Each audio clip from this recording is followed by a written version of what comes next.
Very good morning. All insights, what they call insights, all insights happen only in presence. How to explain? Um, First, you have to identify the art of listening. Now, listening appears to be done with the ears. That's a sensory necessary component to make you aware of danger and to make you understand what is around you, surrounding you. It has been beautifully manipulated into creating music, and unfortunately, we have created words that are misinterpreted, misunderstood. Nothing wrong with the words, you see. Nothing wrong with the elegance of the words. Everything, everything is okay. But it's our use of conditioned mind that seems to think I know what that person is saying, but in fact, they're not actually saying that. And we have war. So, what is the art of listening? Before we look at this insights, the art of listening. I mean, there are two real specialists. One is Osho,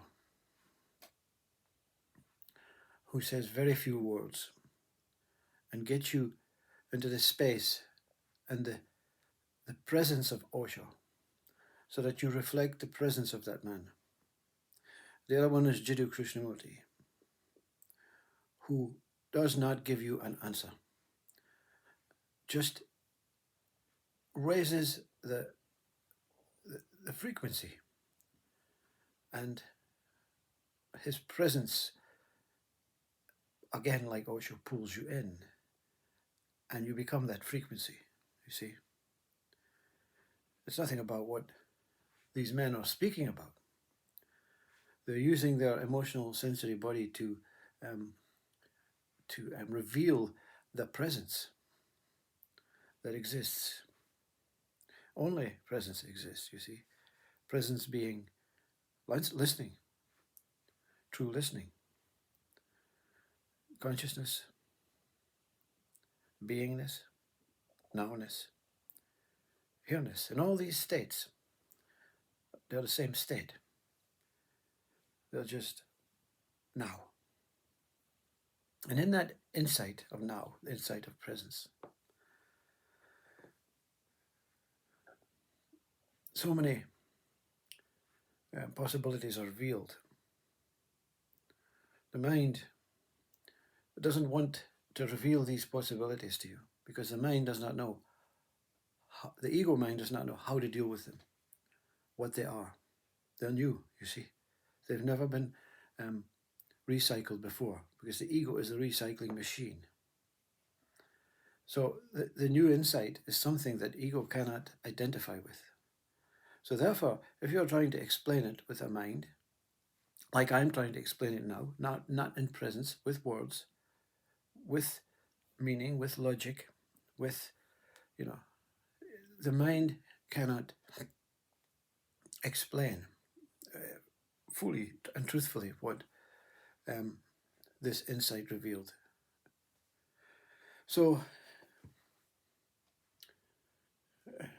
hence why you see a few who talk of things that the mind, in certain videos I may have talked about things that I'm not explaining fully because the mind is just saying I don't know how to feel this. It's new. I don't know what it is. You see. So you have to accept that the insight is for you alone. And it's not going to affect the world or the human race. That's why so many saints, gurus, what you call people, mystical people, they're kind of undermined by the mind in a sense that It's not that we don't like you, we just don't understand you. And the insights reveal the infinite possibilities of what we are within this presence. I can give a, a true personal example. When I was, a youngster at school, um, we had all these subjects, and the subject of maths, um, and I didn't appear to be engaging or understanding the philosophy of maths. It didn't serve a purpose to me, you see, and that's okay. It can serve purposes to other minds, Nothing wrong with maths, but I didn't seem to engage. And then one day, the maths teacher was um, doing some stuff, theories and all that. I now know it's theories. I didn't know what theories were when I was at maths. I didn't listen. You see, I didn't even listen with the ears, not even with presence. It was not pulling me in. So she was writing all these formulas and theories on the board, whatever. They probably were not very complicated at that time. Very simple algebra, whatever. And I must have went into this state. I felt very good that morning. I remember feeling very good. I felt I must try and see if I can engage with this maths. And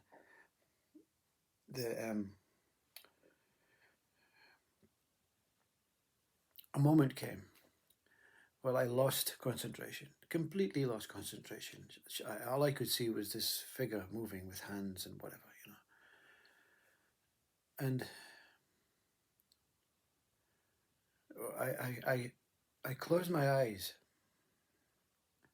and in one moment,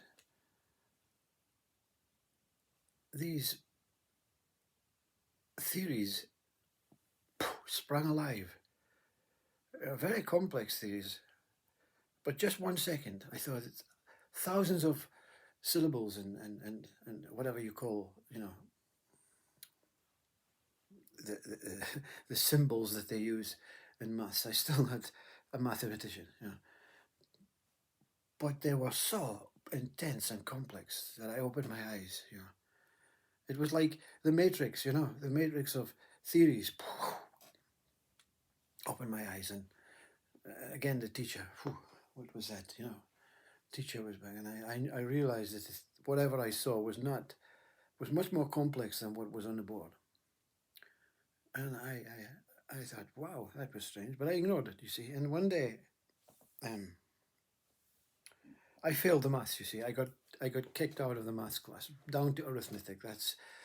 That was my level. You see, doesn't matter how much I tried, I could not understand this this subject, and many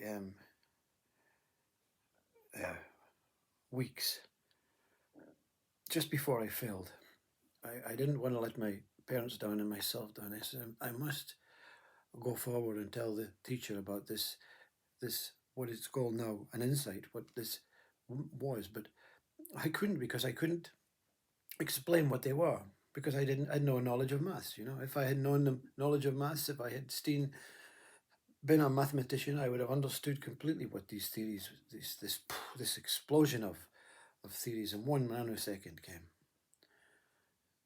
So I said to my little brother, I had this moment in class. I saw this, and he went, "You're just imagining it." I says, "Well, no, I've seen it in books since, really old books.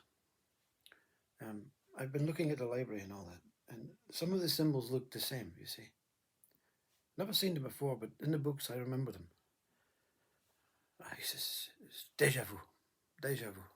I said, "How can it be deja vu if I've never ever done maths?" He says, "Well, you know what? Don't say anything to the teacher, because you're about to fail maths. It's like you're telling lies, you're clutching at straws, and you've no backup.